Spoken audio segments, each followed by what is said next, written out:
Gandang araw sa inyo lahat.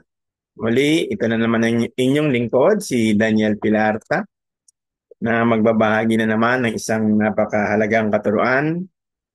At ito ay may pinamagatang What is the Gospel?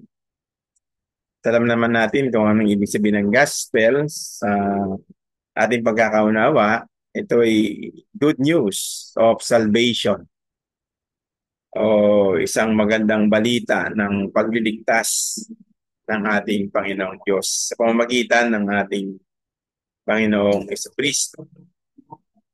Ang pag-aaralan natin ngayon na patungkol sa gospel ay kinuha ko sa isang libro o aklat na hawak ko ngayon na may pinamagatang The Gospel as Center. And it was edited by D.A. Carson and the late Tim Keller or Timothy Keller. Umpisa na po natin ang pagbabasa at pag-aaral ng katuruan ito. Again, what is the gospel? At ito naman ay likha ni theologian, author, and pastor by the name of Brian Chappell. Now, to begin with our reading, it says here in this book on page 115, chapter 7, what is the gospel? The events that led to his arrest had been years in the making.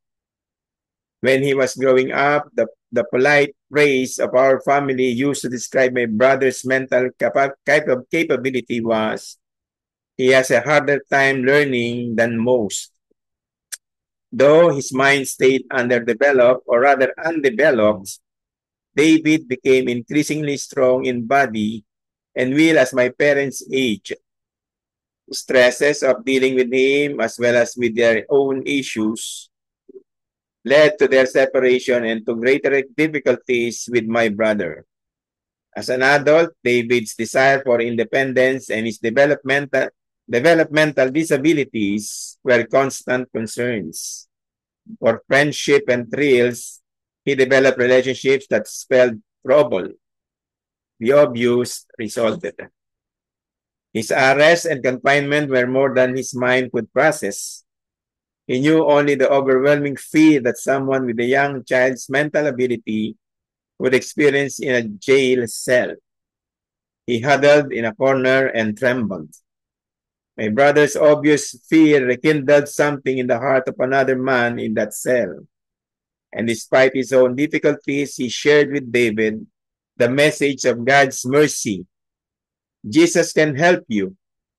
Trust him. The truths of Sunday school lessons in special needs classes that David had attended as a child rushed back to him. He prayed for God to forgive him and trusted in Jesus as his Savior. David will be in jail for a long time. He will also be with Jesus forever, forgiven, restored, treasured, and transformed. This is the gospel for my brother and for all who trust in Jesus. Now, to continue with our reading, gospel simply means good news. The Bible uses the term to refer to the message that God has fulfilled his promise to send a Savior to rescue broken people, restore creation's glory, and rule over all with compassion and justice. That's why a good summary of the gospel is Christ Jesus came into the world to save sinners. Taken from 1 Timothy chapter 1, verse 15. God's rescue, restoration, and rule apply to our spiritual condition but are not limited to spiritual realities. Through Jesus Christ, our God delivers his people from the eternal consequences of human sin that have touched everything.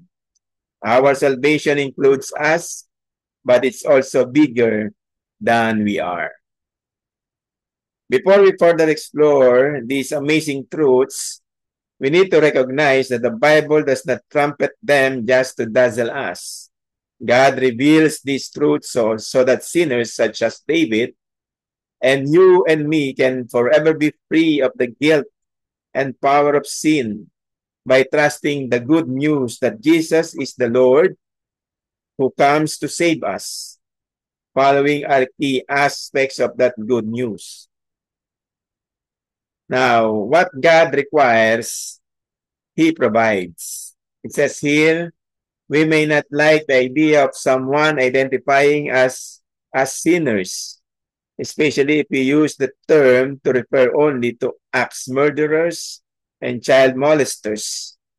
But the Bible says that God is absolutely holy and that all who do not match His perfections are sinners, a term that simply means missing God's standard.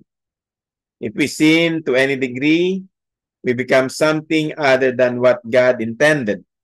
In Romans chapter 3, verse 23, and in James chapter 2, verse 10.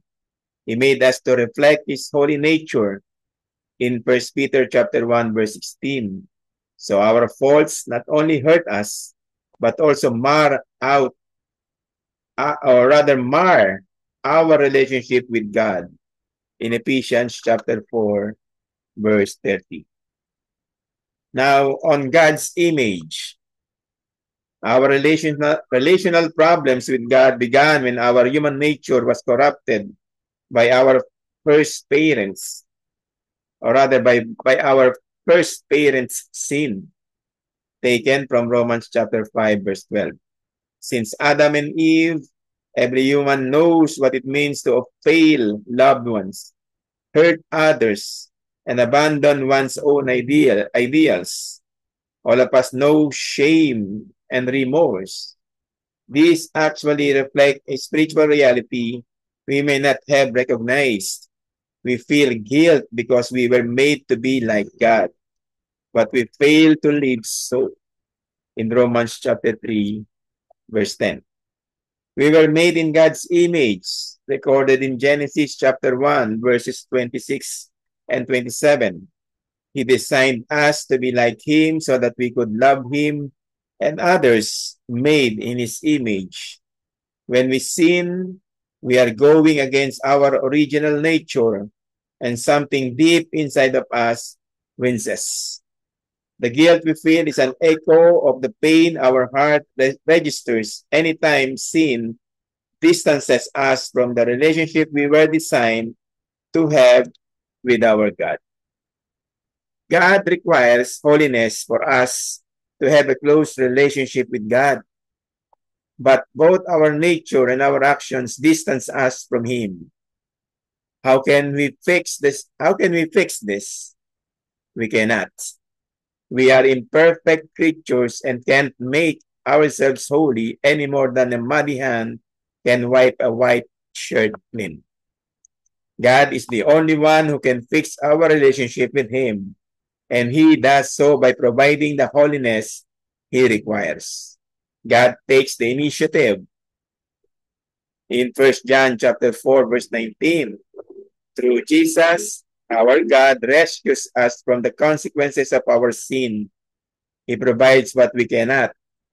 And that's why we sometimes refer to His provision as the gospel of grace.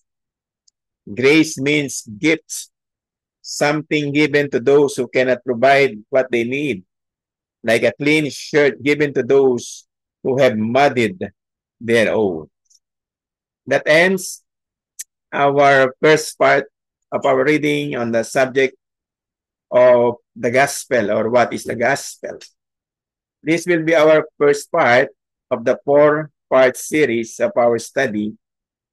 And I hope you are very much excited for the continuation next time of our part 2. And of course, on the third and the last, which is part 4. Lord willing, we will see each other again. And I myself is very much excited to be with you for our next study of this great and wonderful message. God bless everybody, and once again, a very pleasant day to all of us. See you next time. Bye-bye.